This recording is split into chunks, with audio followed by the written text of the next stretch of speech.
Meghan Markle and Prince Harry may no longer be working royals, but their recent trip to Nigeria looked very much like a royal tour of their own. Sky News All-Stars Esther Kuru and Caroline Russo peel back the curtain and reveal what really happened on Meghan and Harry's trip to Nigeria.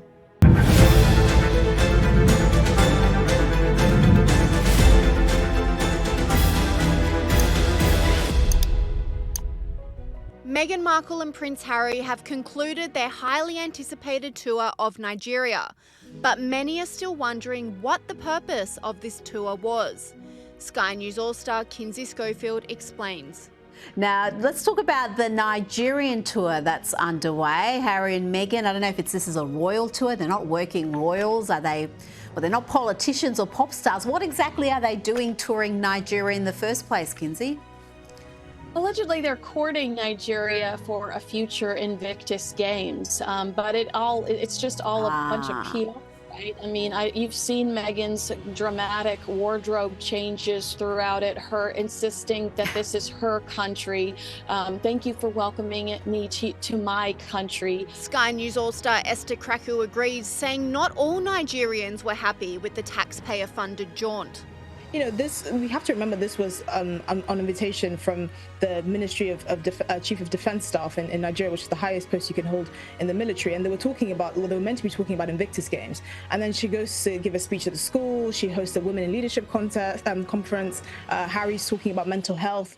And it's kind of drifting away from the Invictus Games, which is what the trip was actually meant to be about, to kind of this broad, almost presidential PR tour for the Sussexes. And so you did kind of see a split of public opinion. Many Nigerians were thinking, well, this is a bit of a waste of public money. This is not like we're courting a state that can help us with resources. This is kind of like a faux royal couple that are there to kind of boost their image. And then you had the other side of the coin, which was, you know, it's great to have them there. They're kind of the Harry and Meghan defense squad, and they're just happy that they've broken off from the royal family and doing their own thing. But again, this is the kind of finesse that lack of finesse, I should say, you would see when someone has kind of torn away from the royal fold and doesn't understand these intricacies of diplomacy. And Sky News host Caroline Russo said Meghan and Harry's tour was cosplaying.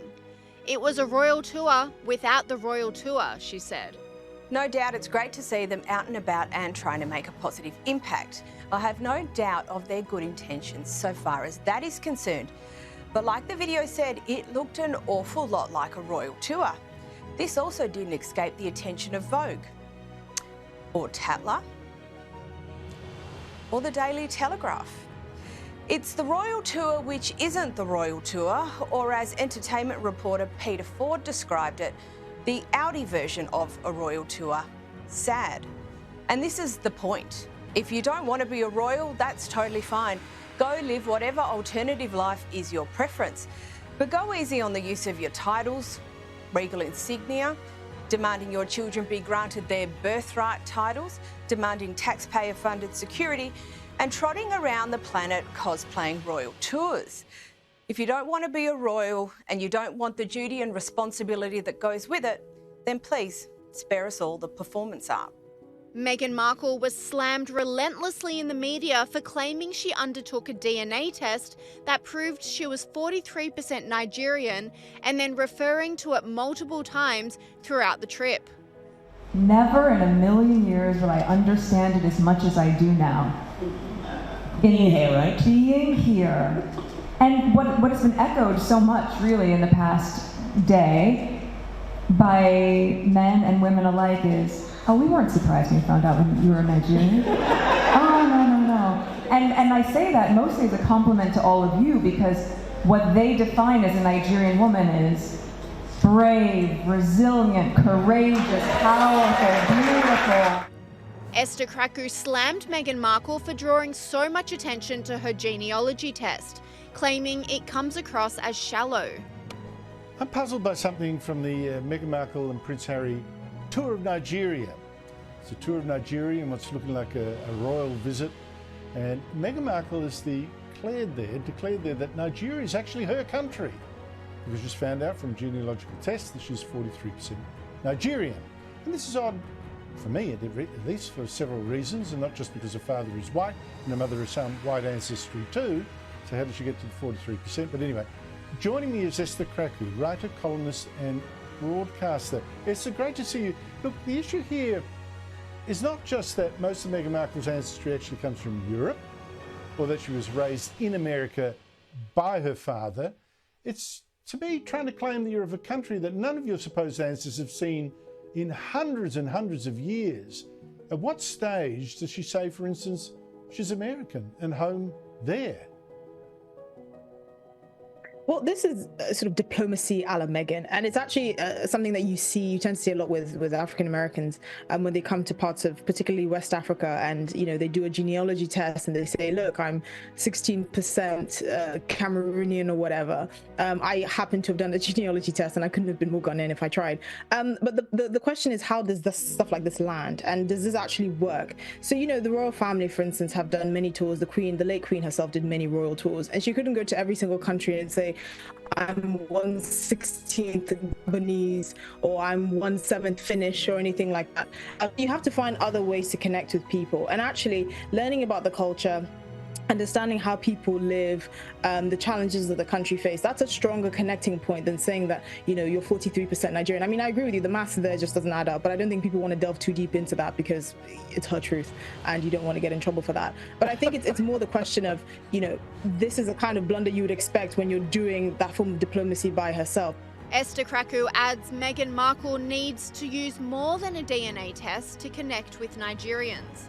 Yeah, but it's weird, isn't it? Because Prince Harry, right, he could go to Germany, and I would bet you, Esther, a lot of money that he would not say to the Germans, I feel at home in Germany, this is my home, I am German, even though he's got much closer bonds, in the family's past to Germany, to the Battenbergs and all that kind of stuff. He could go to Greece and say, look, my father was the royal family of Greece originally. They don't do that, but here there's something different. Yeah, here it's more acceptable. And I don't think they realize kind of how stuff like that would land. For them, it's just, oh, it's a fun fact. This is how I connect with you.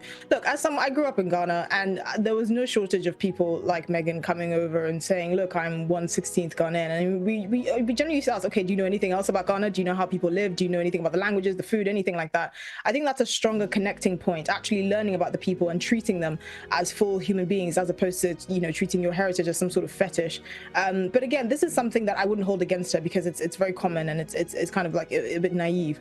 But if you were within the royal family fold, they would know to tell you this is not something that you do. There are stronger connecting points that you can make with people, as opposed to just saying I took a genealogy test and I'm 43% Nigerian. What if the other half of the genealogy says she's 57% Russian? A Nigerian panel show validated this, with one of the hosts saying she doesn't trust the DNA test. She's going to add to the negative list that we already have in Nigeria. For example, do you say Duchess of, what is it called? Duchess of Sussex, yeah. And she's been branded different names, and then she's going to add to the list of we are known to be terrorists, 419, whatever. And now she's come to join the list of that. Brazilian Meghan, that they call her. She comes in with a diva attitude and all the rest.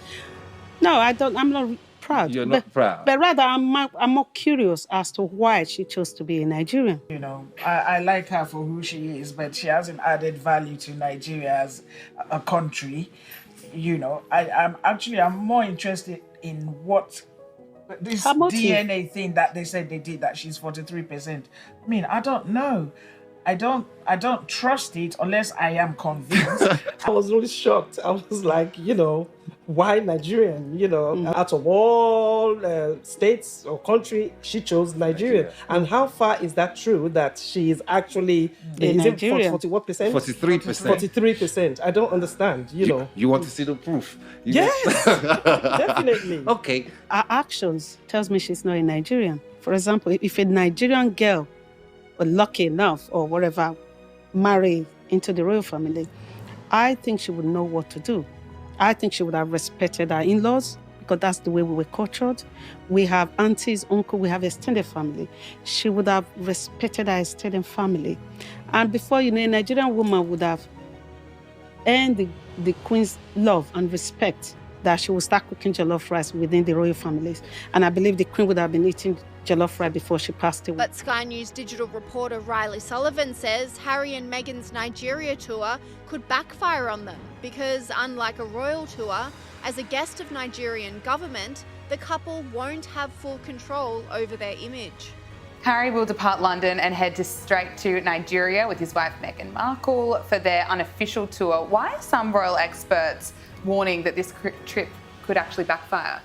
I mean, this trip is interesting. It's an unofficial royal tour. They're not there on the behalf of the British government. They're there at the invitation of the Nigerian government. Some people think that this is a bit risky. When you're not there on behalf of say, the British Home Office, you're kind of at the whims of your host. And there is concerns that maybe Harry and Meghan could be, they like to control their image, but this could backfire and they're not going to have control. There was also other reports this week that this is all part of Harry and Meghan's plan and they're actually going to try and use the trip to destabilise Charles in Nigeria. After all, Nigeria is part of the Commonwealth. But this trip has drawn some mixed reactions. Another criticism that we heard was that Harry and Meghan have accepted this invitation and presumably the costs of security and travel will be covered by Nigeria. And some people think, well, Harry and Meghan are multi-millionaires. Yeah. Why are they travelling over to Nigeria and expecting, the Nigerian government to cost it? I mean, unfortunately, this is a country where 2/3 of Nigerians are living on less than a couple dollars a day. I don't know how this trip's going to pan out, to be honest. Yeah, you can really understand the criticism, can't you? Absolutely. This week.